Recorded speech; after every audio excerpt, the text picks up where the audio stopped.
Muchas veces, cuando pensamos en el concepto de informe de marketing, la mente viaja inmediatamente a una imagen muy concreta. Y seamos sinceros, bastante desoladora. La típica sala de reuniones de paredes grises, un viernes a última hora de la tarde, a finales de mes, un proyector iluminando la pared con una hoja de cálculo infinita, celdas minúsculas llenas de porcentajes en rojo y verde, y ese silencio sepulcral en la sala, porque casi nadie de los presentes comprende realmente qué historia están contando esos números. Es una escena superclásica en el mundo corporativo. Históricamente hemos arrastrado esta concepción del informe como un mero trámite administrativo, una especie de castigo mensual, un documento denso, incomprensible, que se envía por correo electrónico simplemente para cumplir el expediente, para que la dirección sienta que hay control, y que luego queda sepultado en una carpeta digital, en la nube, que jamás, bajo ninguna circunstancia, se vuelve a abrir.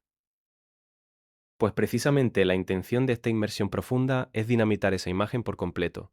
Hoy nos apoyamos en un artículo que publiqué en abril de 2026, titulado Marketing Digital, Métricas, GA4 y plantillas de informes. Y la premisa central de ese texto cambia por completo las reglas del juego. Establece que un informe no es una autopsia aburrida de algo que ya murió el mes pasado. No debería serlo. Debería ser el motor de navegación de la empresa. La misión de este análisis a fondo es entender cómo transformar esa avalancha de datos inconexos en decisiones de negocio clarísimas y rentables. Vamos a desgranar esto. ¿Por qué el enfoque basado en datos, esa obsesión por lo data-driven, marca realmente la delgada línea entre el éxito aplastante y el fracaso absoluto de una campaña hoy en día? Fundamentalmente, porque el margen de error actual es prácticamente inexistente. El enfoque basado en datos es el único salvavidas frente a la incertidumbre. Si no mides, vas a ciegas. Literalmente, si lo pensamos bien, el informe es el único mecanismo matemático que valida si el dinero que se está invirtiendo hoy, esta misma mañana, está acercando a la compañía a sus objetivos comerciales, o si se está tirando a la basura, directamente. Sin esa validación diaria o semanal, operar en digital es como conducir un coche a 200 kilómetros por hora por la autopista con los ojos vendados. Madre mía, qué peligro. Y además de ser un sistema de navegación, el informe actúa como una especie de piedra roseta corporativa, porque el equipo técnico de captación habla un dialecto incomprensible de acrónimos, mientras que el comité de dirección o el equipo de ventas manejan un idioma diferente. Ellos solo entienden de euros, márgenes y rentabilidad. El gran valor estratégico del informe es esa capacidad de traducción simultánea, de convertir el dato técnico en negocio. Si un analista le dice al director financiero que ha bajado el coste por clic, probablemente le dé absolutamente igual. Pero si el informe traduce eso a que el coste de adquisición de un nuevo cliente ha bajado un 20%, ahí la cosa cambia. Ahí el margen de beneficio es mayor y de repente toda la empresa rema en la misma dirección. Y esto conecta con un concepto fundamental del texto, el marketing ágil. Ya no vivimos en la época donde se lanzaba un anuncio en televisión y había que esperar 3 meses a ver si subían las ventas en las tiendas. Hoy en día, esperar al día 31 del mes para darte cuenta de que el presupuesto de las últimas 3 semanas se ha gastado en un canal que no convierte es un suicidio financiero. Inasumible, totalmente inasumible. La agilidad radica en la mecánica de la revisión constante. Si un martes detectamos una caída brusca en el embudo de conversión, el miércoles ya se puede investigar si hay un problema técnico o si el anuncio está trayendo tráfico basura. Al detectarlo en 24 horas, se corta el grifo de esa campaña y se reasigna el presupuesto hacia canales rentables. Así, el informe crea una memoria muscular en la empresa para no repetir jamás el mismo error. Hay una analogía que encaja perfectamente para ilustrar esto. Pensemos en el panel de mandos del interior de la cabina de un avión comercial. Si el piloto tiene delante 1000 luces parpadeando al mismo tiempo, con alarmas sonando por todas partes sin ninguna jerarquía, lo más probable es que ese exceso de información lo paralice y provoque un desastre. Se bloquea por completo. No necesita saber la temperatura exacta de la cabina de pasajeros si el motor izquierdo está en llamas. Necesita un panel que aísle el ruido y le diga directamente qué falla en ese motor, y que tiene que tirar de esa palanca concreta. El problema es que en el mundo empresarial es muy fácil que ese panel se convierta en un festival de luces inútiles. Pasa muchísimo. ¿Cómo evitamos que este panel de mandos termine siendo solo un montón de números muertos? La respuesta está en los cimientos, en la fontanería de los datos, por así decirlo. Si los datos que alimentan el sistema están corruptos, duplicados o mal etiquetados, la mejor herramienta de visualización del mundo solo servirá para mostrar mentiras, pero de una forma muy elegante. El típico reporte precioso, pero que no vale para nada. Hay que garantizar la limpieza y la integración de las fuentes. Pero hay un paso más allá, y esto es clave, la contextualización matemática. Un número aislado, por ejemplo, 10.000 visitas, no significa absolutamente nada. ¿Es mucho? ¿Es poco? Necesitamos la fricción de la comparación. ¿Compararlo con qué? Con el histórico de la propia empresa, sí. pero sobre todo, y esto es vital, con los ratios del sector. Solo cruzando esos datos sabemos si una tasa de conversión del 3% es motivo para descorchar champán o para convocar un comité de crisis.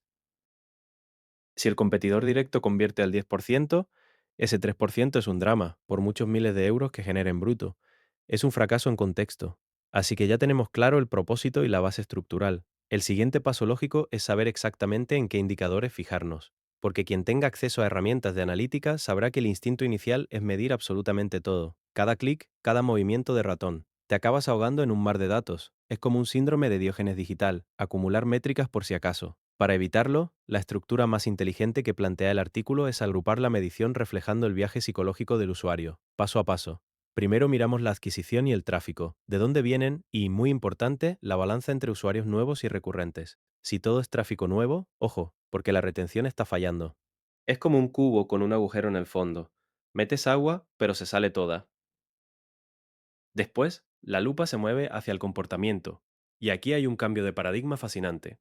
Antes, todo el mundo vivía obsesionado con la famosa tasa de rebote, que básicamente medía quién se iba de la página sin hacer clic en nada más.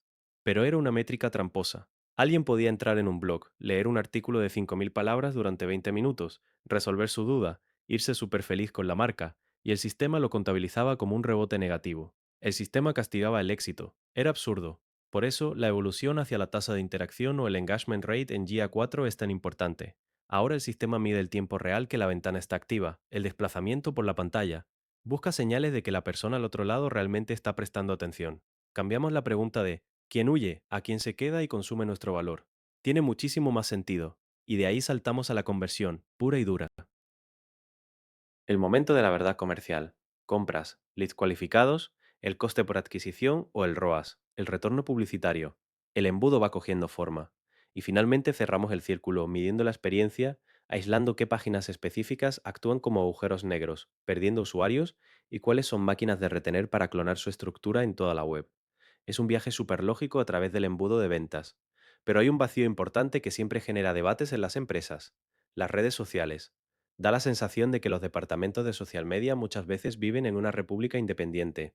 Presentan informes llenos de aplausos virtuales, que no siempre conectan con la cuenta de resultado real.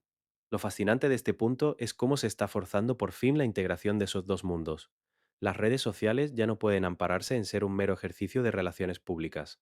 Se les acabó el chollo de los likes aislados. Tienen que justificar su existencia en el embudo económico. Ya no vale con entregar un folio diciendo, hemos conseguido 1.000 seguidores nuevos este mes. Ahora la medición social se exige en capas. La capa de alcance, para demostrar si estamos rompiendo nuestra propia cámara de eco y llegando a gente nueva.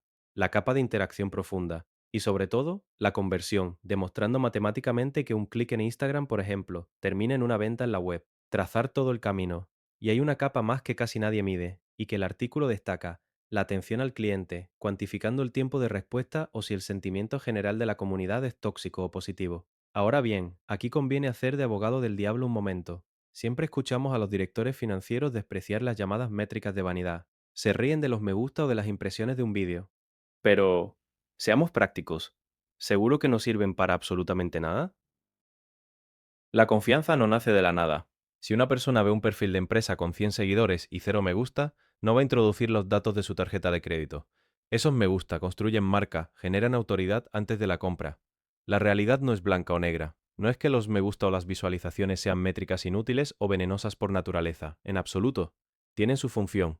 La trampa mortal de la vanidad ocurre cuando el me gusta se presenta en el informe de dirección como la meta definitiva.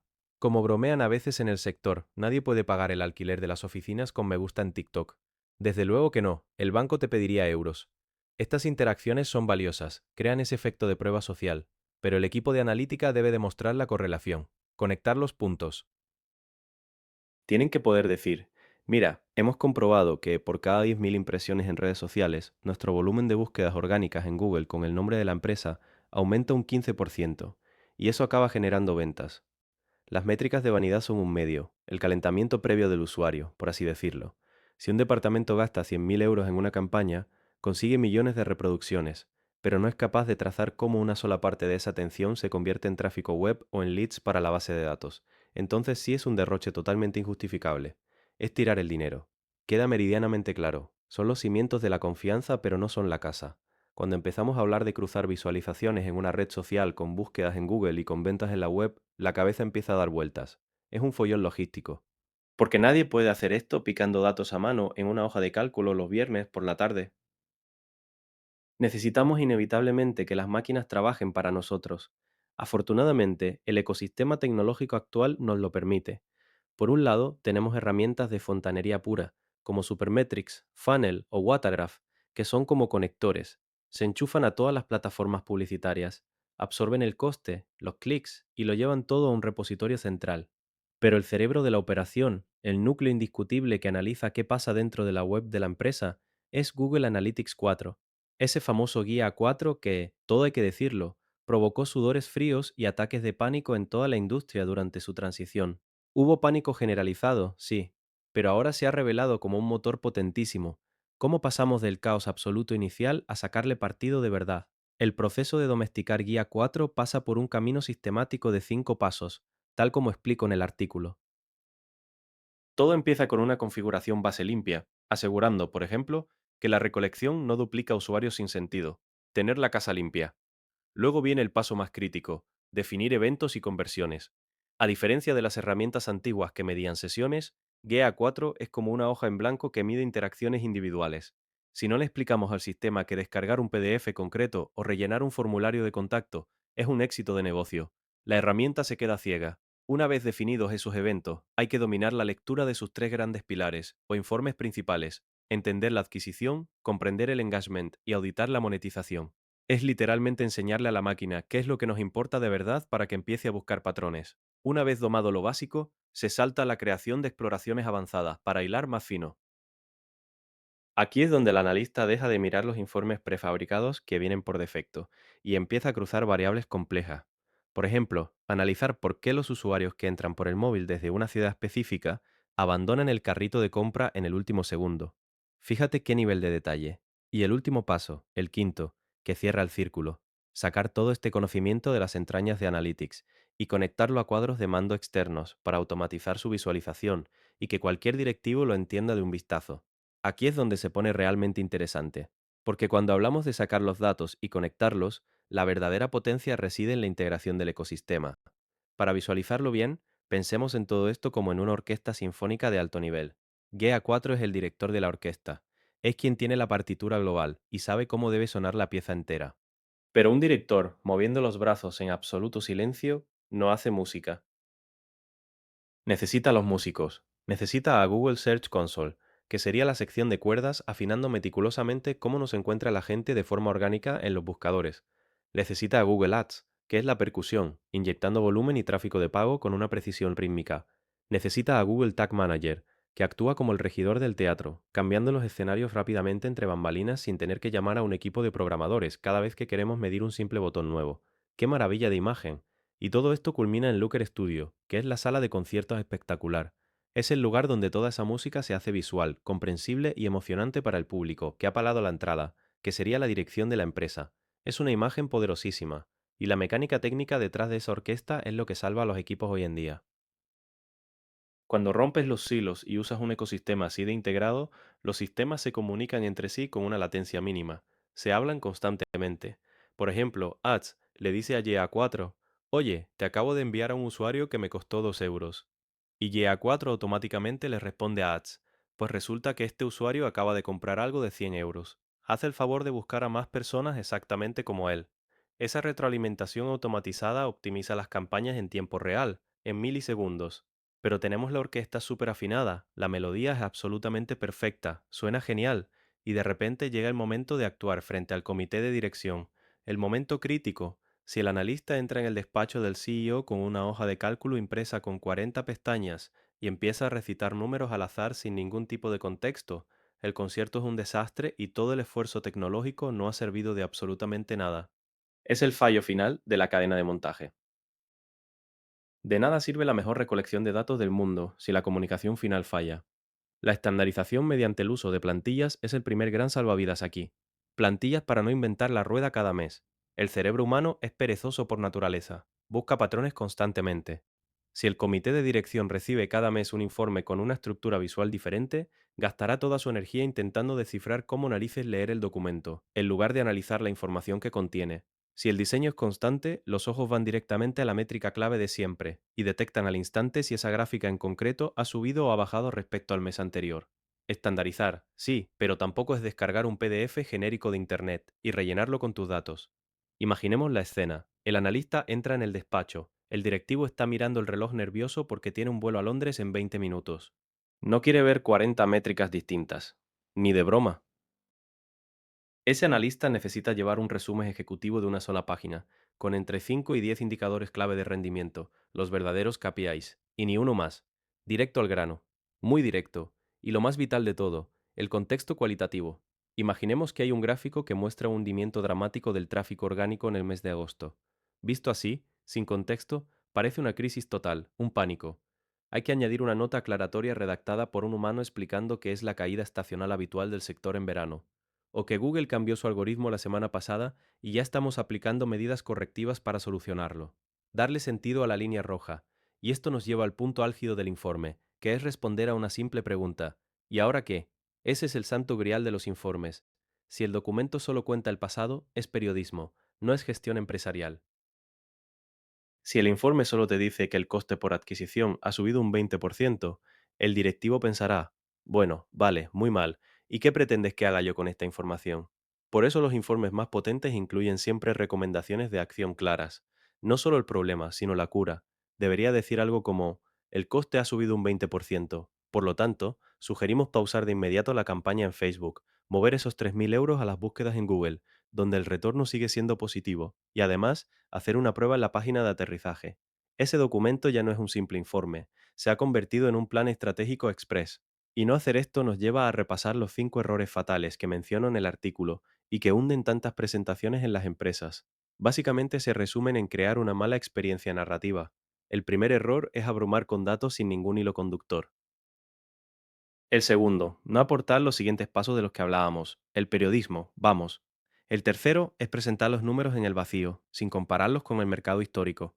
El cuarto, dejarse deslumbrar por métricas superficiales que están totalmente desvinculadas del negocio real. Y el quinto, que es quizá el peor de todos, presentar datos que no cuadran entre las distintas fuentes. Ese último te quita toda la credibilidad al instante. Esto plantea una pregunta importante. ¿Qué pasa en el interior de una empresa cuando se institucionaliza el error de guiarse por métricas de vanidad en los informes ejecutivos? Pues que se vive en una alucinación colectiva continua. Se genera una falsa sensación de éxito que es enormemente peligrosa. Imagina los equipos celebrando porque han logrado millones de impresiones en redes e incluso recibiendo bonos a final de año por el alcance conseguido. Mientras tanto, el director financiero no entiende por qué la empresa está al borde del concurso de acreedores, porque resulta que esas interacciones, esos likes y compartidos, jamás se convirtieron en caja para la empresa. Es la receta perfecta para morir de un éxito que es solo aparente. Es escalofriante pensarlo así, viendo el nivel técnico y estratégico que se exige hoy en día para no caer en esas alucinaciones. Es inevitable proyectar la mirada hacia adelante, hacia el futuro. El panorama está cambiando muy rápido. Si la analítica ha pasado de ser un simple contador de visitas en una web a un ecosistema neuronal integrado, ¿cuál es el horizonte del marketing basado en datos para los próximos años? Para empezar, la presión por demostrar la rentabilidad pura va a ser asfixiante. El enfoque transaccional a muy corto plazo, el de comprar barato para vender caro hoy mismo, se queda obsoleto. Las compañías van a exigir modelos basados en el valor de vida del cliente, el famoso LTV. Mirar a largo plazo. Ya no nos servirá saber que un anuncio costó 10 euros y generó 20 en la primera compra de hoy. El sistema deberá ser capaz de calcular, de forma totalmente predictiva, que esa persona concreta va a seguir comprando durante los próximos 5 años y dejará un margen de 1.000 euros en total. Y con ese dato justificas unos costes de captación iniciales muchísimo más agresivos. Puedes pujar mucho más alto que tu competencia porque sabes lo que vale ese cliente a largo plazo. Luego está el reto de la atribución, que roza la ciencia ficción. Piénsalo, si alguien ve un anuncio de televisión, luego ve un banner en un periódico digital y una semana después busca la marca en Google y finalmente compra, ¿a quién le pones la medalla por esa venta?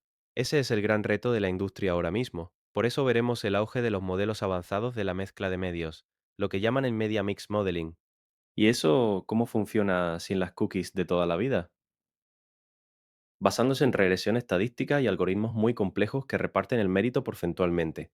Superan así las limitaciones de privacidad y la desaparición de las cookies tradicionales que están bloqueando los navegadores. Todo el sistema pasará a ser probabilístico. Y aquí entramos de lleno en la era del aprendizaje automático y la inteligencia artificial.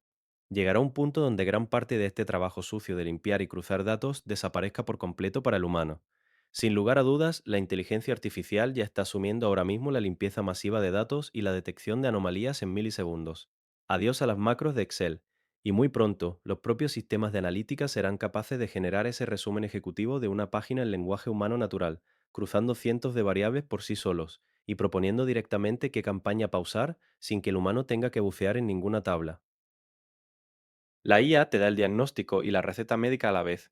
Si conectamos esto con el panorama general, se revela algo crucial para la industria. La habilidad técnica de recopilar y estructurar datos va a dejar de ser un trabajo humano, y por tanto, el valor del profesional mutará por completo. Es un cambio de paradigma brutal. Recapitulando toda esta travesía por el artículo, nos queda clarísimo que los informes de marketing digital ya no son esos trámites burocráticos de fin de mes que decíamos al principio. Para nada, son el sistema nervioso central del aprendizaje de cualquier empresa. Son el único puente válido entre las tácticas minúsculas de hacer clic en un anuncio y la viabilidad económica a largo plazo de toda la organización. No podemos navegar a ciegas. Necesitamos ese panel de mandos del avión del que hablábamos, limpio, muy bien contextualizado y orientado siempre a la acción inmediata. Son, en definitiva, la única defensa real que tiene una empresa frente a la irrelevancia en un mercado que es cada vez más hipercompetitivo. ¿Y qué significa todo esto? Nos deja con una idea fascinante en la que pensar para cerrar. Volviendo a la visión de futuro que acabamos de dibujar sobre la inteligencia artificial. Si la máquina llega a ese nivel de sofisticación extrema, donde no solo limpia el dato, sino que genera el informe, detecta el error en milisegundos y redacta ella sola la solución táctica a aplicar, entonces, ¿qué hacemos los humanos? ¿En qué se convierte el profesional humano? Quizá el especialista de marketing del mañana ya no necesite ser un experto matemático o un as de las hojas de cálculo. Quizá, y esto es muy loco, se convierta en una especie de filósofo o en un psicólogo del comportamiento humano, un psicólogo de los datos. Alguien completamente liberado de la herramienta, cuya única labor sea mirar esos números ya procesados y masticados por la máquina para intentar comprender los miedos, los deseos ocultos y el alma irracional de los clientes. Algo con lo que la inteligencia artificial jamás podrá empatizar realmente. Ahí queda esa idea provocativa para darle vueltas en la cabeza hasta la próxima inmersión. Y un último apunte antes de despedirme. Todo lo que hemos recorrido hoy nace de un artículo que escribí en mi blog, donde desarrollo con más detalle cada una de estas ideas, con ejemplos prácticos y plantillas descargables. Tenéis el enlace directo en la descripción de este episodio. Pasad, leedlo con calma y, si os resulta útil, compartidlo con ese compañero que todavía presenta informes de 40 pestañas un viernes a las 6 de la tarde. Muchas gracias por estar ahí. Nos escuchamos en la próxima inmersión.